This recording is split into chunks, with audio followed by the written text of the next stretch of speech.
హరే కృష్ణ శ్రీనివాస హృదయం ఛానల్కి స్వాగతం. ద్వాదశ జ్యోతిర్లింగాల్లో మొట్టమొదటిది సోమనాథలింగం. ఈ లింగం చంద్రుడి వల్ల ప్రతిష్ఠించబడింది కాబట్టి దీనికి సోమనాథలింగం అని పేరు వచ్చింది.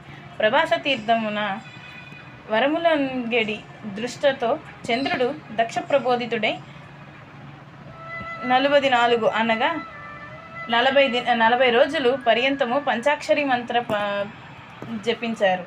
ఆ సమయమున పార్వతీ పరమేశ్వరులు అతనికి ప్రత్యక్షమై, చంద్ర, నీవిచ్చటనే నీ నామముతో మా యొక్క లింగ ప్రతిష్ఠ చెయ్యి.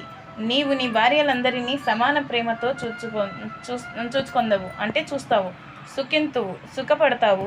శుక్లపక్ష వృద్ధి అంటే శుక్లపక్షంలో వృద్ధి చెందుతూ కృష్ణపక్ష వృద్ధిలో క్షీణిస్తూ ఉంటావు అని అదృశ్యమైపోయారు.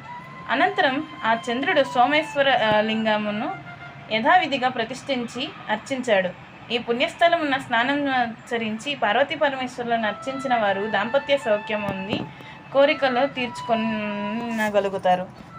ఓం నమ శివాయ. శ్రీమాత్రే